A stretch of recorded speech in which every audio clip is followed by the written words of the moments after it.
be cool if you took your car into the shop to get fixed up, it's sputtering or doing something, and you're sitting in the chair, and the mechanic is a friend of yours, and he goes, hey, come here, I want to show you something. You go, oh, what? And he pops the lid open of your car, and he goes, look over there, and see right by the wheel well there. You see that little black box, and you go, yeah. And he goes, well, let me show you something. He reaches in there and reaches underneath and flips this little switch, and all of a sudden a top pops open on the box, and inside the box is a little LCD display screen that says, oh, you need to replace the alternator of the car. It's malfunctioning. And he goes, all these years you've probably thought mechanics really know everything about cars and know what they're doing, but we've all just known about this secret LCD display that every car comes with, and it tells us exactly what's wrong and what to do. And he would go, this is awesome. This is the best day of my life. All these years I've thought you had to know all about cars, and you don't really know anything. You just know about this LCD display. So anyway, the point of this is, we need something like that for the voice over IP network. We need some LCD display that we can pop open and gather the troubleshooting information. So that's what the goal of this nugget is to expose the LCD display. Let's look at the Call Manager troubleshooting tools. What areas can you look in to find out what's going on with the Call Manager? Let's look at the network devices themselves, the switches, the routers, and figure out how we can determine issues on those. And then we'll just look at some other general troubleshooting tools that you can use for, voice network and just about any other network you can throw at it. And I want these tools to be, just areas of, it's kind of like the title says, this is the foundations. These are the areas you can look in for all the rest of the series, and we're going to spend the rest of the series exploring each one of these areas. Of course, since Call Manager is the core of everything IP telephony to Cisco, this is going to be the core of our troubleshooting and the core of this whole series. You'll be able to see from the course outline, the vast majority of this series is focused on Call Manager and troubleshooting Call Manager. Now what I have is I've got Call Manager 6 and Call Manager 4, two servers sitting right next to me, and I'm going to be bouncing back and forth between them, not all the time, just anytime I see a major difference between the two and I say, oh, you should probably see this in the other version, I'll show you both. But anytime you talk about Call Manager troubleshooting, we're going to be in the land of serviceability settings, which in Call Manager 6 looks like this. This is the Call Manager serviceability. You get there, and then navigation in upper right hand corner. Just hit the drop down. You're typically on administration, and you flop on over to serviceability, and this is where you're at. You got your alarm, your tool or trace, your tools, SNMP, all of those settings, which you can see line up with a lot of what I'm going to show you: alarms, traces, CDRs, and so on. In the Call Manager 4X versions, you typically start off. Let me shrink my window down. Shoop, right around here in the Call Manager administration, and you'll hit the application menu, jump over to serviceability. Your color scheme changes, and now you see the very, very similar menus to what you saw in Call Manager 6. Matter of fact, nearly identical. And as I mentioned, I'll be bouncing back and forth between them. The first thing I want to show you, and I'm going to land in Call Manager 6 because that's where everything's going, is in the, Call Manager 7 and the beyond, but the Linux-based appliances where everything's going. Under the alarm area is the first area troubleshooting. This is where we get to set up our alarms that let us know when something bad has happened. And I shouldn't say bad. You could set informational alarms, but just think of the word alarm. They don't go off unless something terrible is going on. So when you go to the alarm configuration in Call Manager 6, it's going to ask you which server do you want to configure, because alarms can be configured on a per server basis. In this case, I've got one server in this cluster, so I'll say 100.104. That's my publisher. You go to the service group, and this is the major areas of the Call Manager. You can see things like or Communication Manager, Call Manager Services, CTI Services, Computer Telephony Integration, CDR, Database Administration. So these are the umbrellas of services that Call Manager runs. I'm going to jump into the Call Manager Services. It's going to come up and say, okay, what specifically under that umbrella do you want to check out the alarms for? So I hit the service, and I've got my CTI Manager, my Call Manager. It even tells me what I'm running and what I'm not running. You see my active and inactive here. Like my Call Manager is not my DHCP server, so the monitor service isn't set up. I'll click on the Call Manager, which is currently active, and hit Go. Screen refreshes. This is flesh. Refreshes, and now I've got my Call Manager service sitting right here, and this is where I set my alarms, as in where do you want to send the alarms to, and what level of alarm do you want to send. And you have the option, if you want, to apply it to all the nodes in the cluster, which I only have one, so anything I do here will apply to the whole cluster. But look at this. This is the different areas. Local syslogs, remote syslogs, SDI trace, and SDL trace. Now, local and remote syslog are pretty straightforward. You've heard of syslog at this point in your Cisco career. It's where you can log stuff. I'm thinking of some very advanced word to say, but there is none. Or you can log events to. Most common syslog server out there is Kiwi Syslog, which was recently acquired by SolarWinds. And it's still free to my knowledge, and that's, you install it on a Windows platform, get syslog messages from your switches and your routers. Well, Cisco Call Manager 6 and 5 and 7 all have the ability to do local syslog. They have their own little internal syslog server. That is turned on by default. You can see it's enabled to log to that system, and I'm saying I want to send error level and above. Anytime you see these different levels, that really means and above. And matter of fact, let me do this. Kind of going on the fly here. Let me just, I'm going to connect to my switch. This is just a secure CRT session to my internal switch. I'm going to go into global config mode. I'm going to do logging, which is syslog, and I'll say, say I'm logging to the server 1.1.1.1. Oh, okay. Let's say logging. Let's do trap. And right here, here's what I wanted to show you. The different levels of messages that you have. You can see, and this comes from back in the military, Department of Defense days, when they came up with these different levels. You have 0 through 7 levels, 0 being the worst. Like, system is unusable, emergency, everything's down. It works its way down all the way to level 7, which you can see right here is debugging messages. So the more you set this alarm level to, or I should say the increased value, the more you're going to see. And if I set it to debug, I'm going to see debug and above, all of these other ones. However, I wouldn't really recommend setting it to debug unless you have a very specific reason for doing so, or you have a really good syslog server. Kiwi Syslog, good syslog server, not really good. Meaning it does the job, right? It gives you your messages on your system, but it's all going to be in one place. You just got to kind of sort through it. Another syslog server, let me bring it up here because if you haven't heard of it, it's a hard one to spell and remember. It's called Splunk. Let me bring them up. I think they're just splunk.com. S-P-L-U-N-K. Very cool company in the sense that they give their product away free, but be warned, when you sign up, you're probably going to get a call from a sales rep. It's free up to some enormous amount of events per second that you have to get to exceed that. And what this does is, let me see if they've got screenshots of it. I love these web models. Yeah, of course, this man represents everything syslog.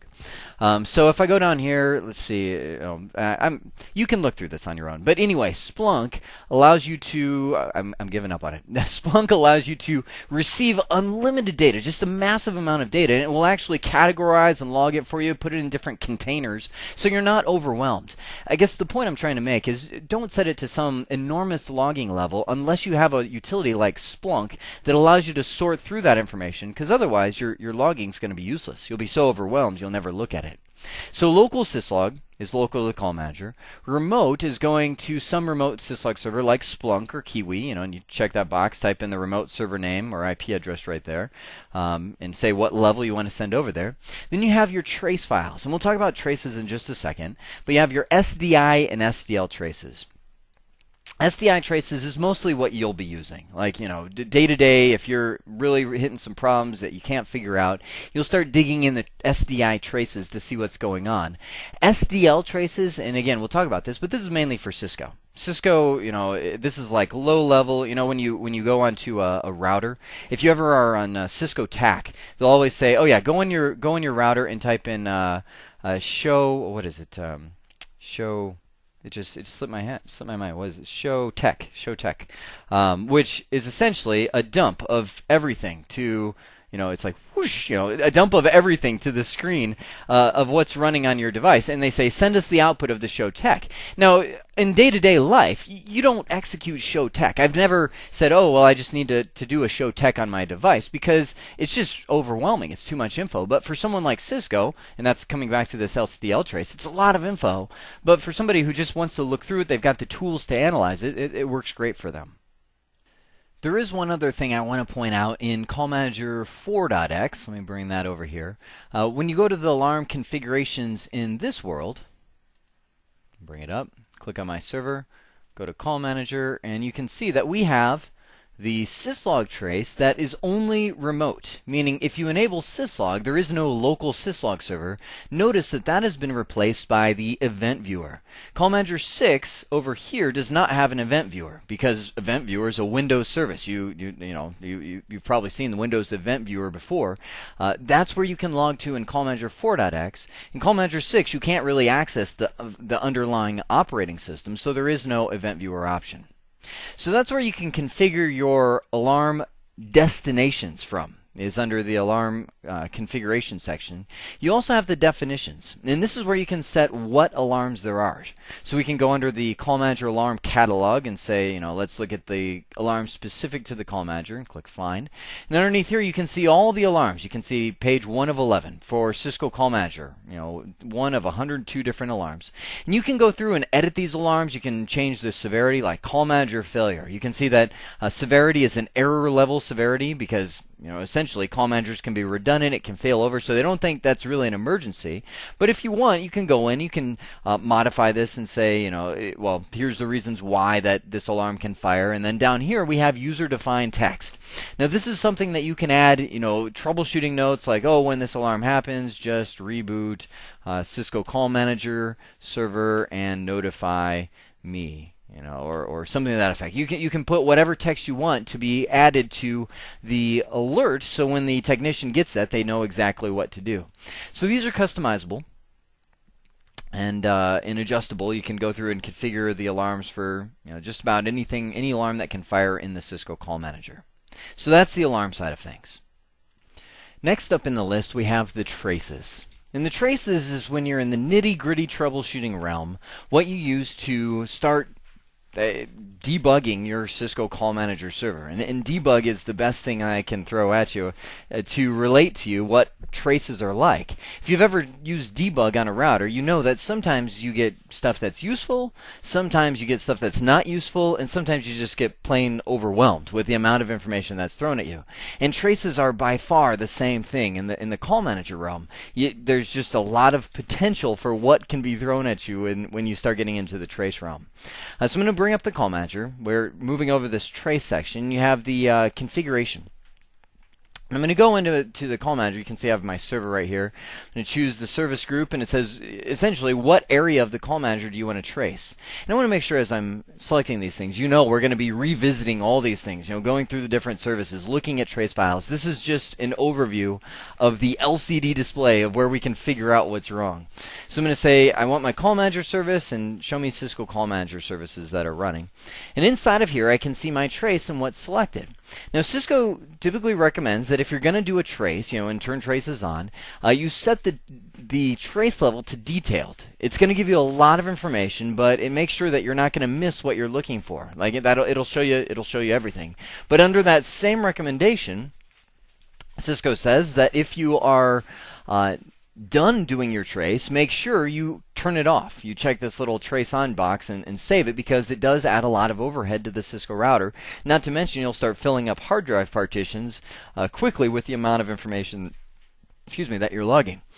Now Call Manager 4 saves the trace files to its local hard drive, which is easily accessible. Call Manager 6, you don't really have access to the local hard drive, or essentially the Linux partitions underneath, at least not easily. So what they do is they give you the real-time monitoring tool. If I could find it. I had it open. Here it is. The real-time monitoring tool, which gives you, this is kind of like your remote dashboard for the Cisco Call Manager. I'm trying to shrink it down right now so it fits in here. I'm telling you, I'm spoiled. I have a 30-inch monitor, and I have things that are the size of biggest screen you've ever seen. And so when I try and squeeze it into a smaller window, it's always huge. So you can see this is just my system summary. This is my pulse of what's going on. But in this real-time monitoring tool, I also see that I have areas that I can dig into, like the essentially performance monitor for Cisco Call Manager. And then down here I can see my alerts of what's going on. See when these alerts have happened. Like you can see low partition high watermark exceeded, happened on this date, this time, April 1st. But I'm down here in the Trace and Log Central. And in Trace and Log Central is where I can do, I can collect the files if I want to go on here and say, let me receive all the files. And I might say I want to receive all the trace files for the Cisco Call Manager service. Hit the next button. It says, well, what service under Cisco Call Manager? And I'll say, give me all of them. And when I hit next, it's going to ask me what date and time range do you want to zip the files or not. And once I hit save or finish, it's going to start a download that essentially brings all those files down to me in let me actually open it. I did this before I brought this up. This is what I downloaded to. You can see that I have my Cisco Call Manager 6.1.home.local. That's my local domain here, and it shows it essentially has a log for what that trace result was when I ran the collection. What trace files were received by me, and this is all formatted in XML. And I'm telling you, companies have made a killing on this. Since Cisco can format trace files in XML and other file formats, there are all kinds of readers and formatters and things that put them in pretty displays. You can spend money to your heart's content getting things that help you to browse it. And when you see it, like this, it's organized them all into directories. So I'll go under my Call Manager, let's look at the trace file for Cisco Call Manager, the SDI trace, right there. It's a raw text file. Open it with WordPad, and wow, you see that? This is a trace file, and you can see now why it's like a debug. Number one, and why there's companies making a killing that just all they do is format this into a readable level. And you can go through this. I mean, this is detailed debugging.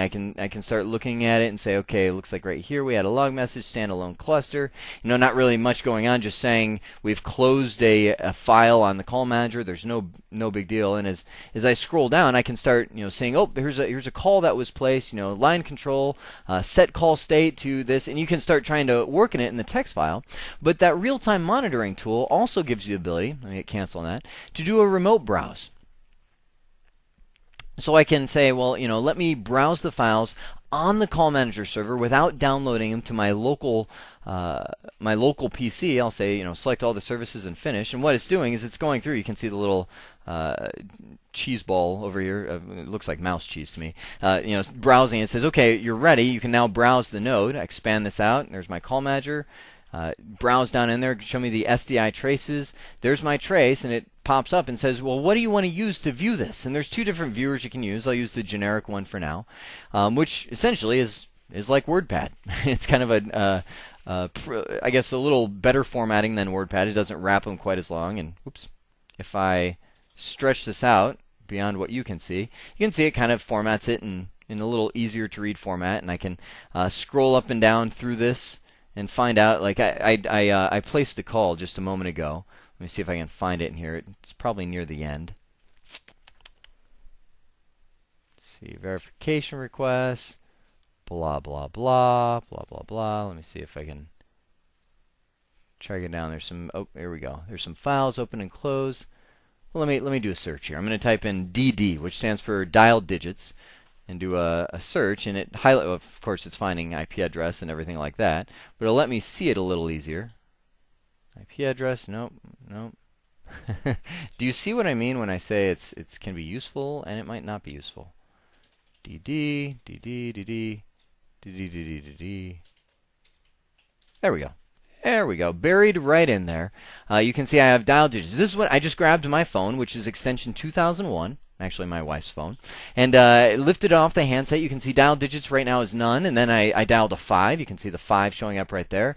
Dial digits is then 55. It's still saying, oh, potential matches exist. 555. It's still saying, oh, potential matches exist. So I'm able to see that's being processed. And then right here, I hit the fourth 5. You can see DD. 555, and it then does the little report. Okay, the calling party was 2001. Called party fully qualified number is 555. Collected digits was 555. Go down and you can see, I have the potential match list 555, and essentially that means there is no match. It's going to say, and that's when I just kept hitting 5 until I got a reorder tone. I can use a trace file to verify all these things. And again, my point is not to dive deep into the trace files, just to show you that this is here. The trace files are your true debugs for the Cisco Call Manager when you're down into the nitty-gritty troubleshooting itself. So, now we move down to the CDR and analysis and reporting. Now that I stare at that a little more, that is not at all what I meant to talk about. I had a moment. I'm sitting there thinking, CDR analysis and reporting, call detail. What does that have to do with troubleshooting? I guess it could be good because it lets you see who dials what. But this is usually used in. We'll come. You know what? I won't cross it out completely. I'll just. Yeah, I will. We'll come back. We'll see CDR analysis and reporting.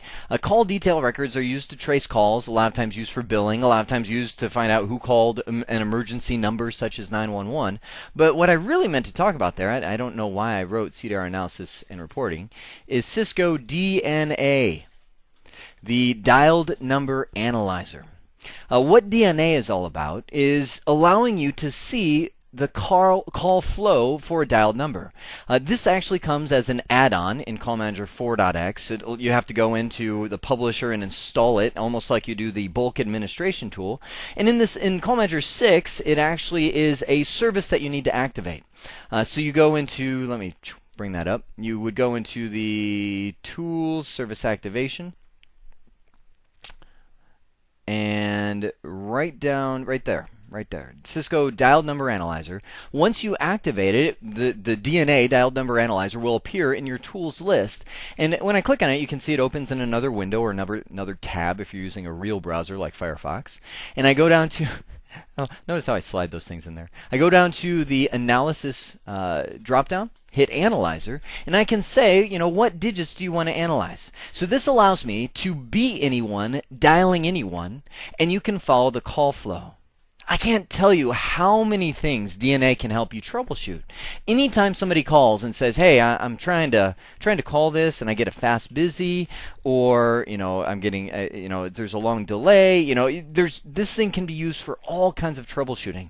So I can say, let's pretend that I am extension 1000, and immediately DNA inherits all of the call restrictions, all the security, and if you've delved into Call Manager quite a bit, it's partitions and calling search spaces, inherits all of those settings, and I'll say 1000 dials 1 2 3 4, or let's do 2 3 4 5. So this called party dialed this call party. It says, is this SIP? Are we going to use SIP for our communication? And down here you can say, well, what calling search space do you want to assign to this phone, if any? What time zone do you want to be in for this phone, for this extension? The reason that's relevant is Call Manager allows you to put on time and date restrictions on what you can dial. So, 8 to 5, that phone may be able to make international calls, but maybe 5 till 8 the next morning, international calling is restricted. So you can set what time it is, what time zone that phone is in.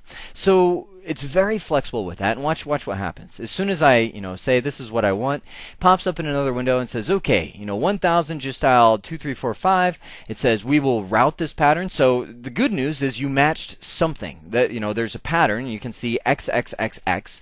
There is a pattern, a route pattern in the Call Manager system that matches this. And I scroll down a little bit. And I say, okay, well, show me, here's the call flow. That route pattern will drop down. It shows any transformations that I'm doing, like if I'm changing the number or applying any kind of mask or digit discard on there. All those things are displayed in this one flow, and it says, okay, the final device, the device that ends up getting this call, is an H225 trunk. So this is most likely linked over to an H323 gateway. There's a route pattern in the Call Manager that's pointing directly to a gateway, and it says, I'm going to send this to the gateway, and this is the number that it's going to receive, and that will figure out what destination it goes to. So this is a very simple call flow. I know it looks like a lot, but you can get into the route pattern, pointing to the list, pointing to a group, and then to the device underneath that, and that device is down. This thing shows it all. And that's the power of the dialed number analyzers. You get a full flow, and after you get used to reading this, it's like, oh, you can just watch the call flow without actually going to the. I mean, think about it this way: if all you had was trace files, you would have to go to the phone, dial the number. Here it goes. You then have to go into your trace files and say, okay, let's dig in this mush and figure out what's going on. No way. Dialed number analyzer formats it amazingly to help you analyze why exactly that call got rejected. So anytime you're thinking of analyzing a rejected call, that's DNA. I got to pick up my pace here. I don't want to dive too deep into these because we will be getting deeper into them.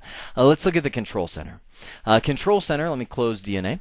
It's under the tools, and we have, you see under Call Manager 6, we've got two separate control centers, one for the feature services and one for network services. In Call Manager 4, which is right here, we just have one control center.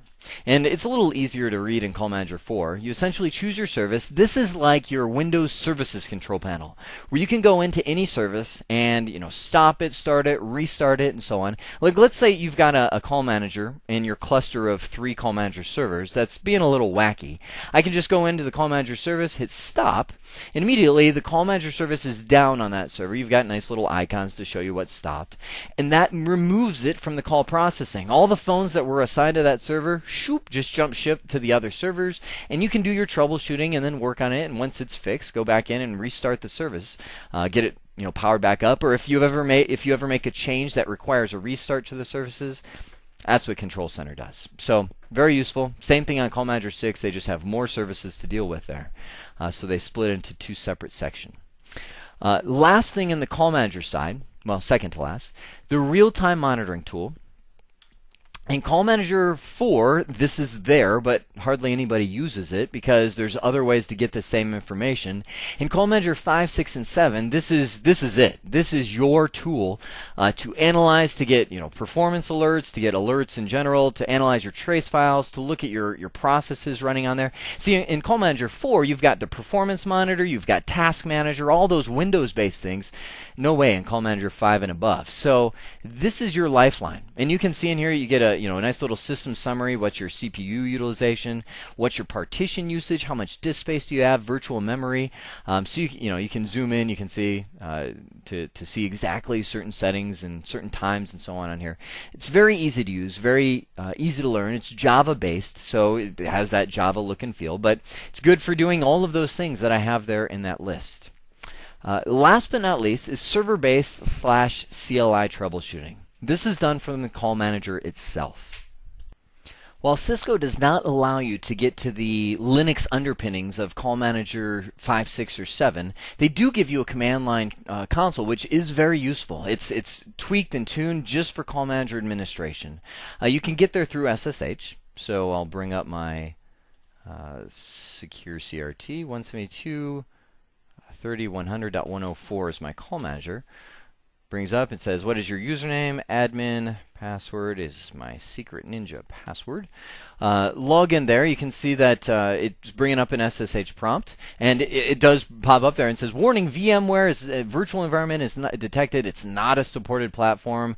Well, yes, it is. It is for lab environments, and that's one of, I can't tell you how valuable that is that Cisco has made Call Manager 6 and 5 and 7 to install into a VMware environment. They did the same thing with Cisco Unity, so you can set up a full lab environment and get this thing running in a lab environment scenario without buying expensive servers and all that. That's awesome if you're studying for CCIEs or just want to set up a home lab. It says VMware not a supported platform, but it works. It supports devices. Phones ring. It handles everything. So it's just saying don't call Cisco TAC and tell them you're running it in VMware.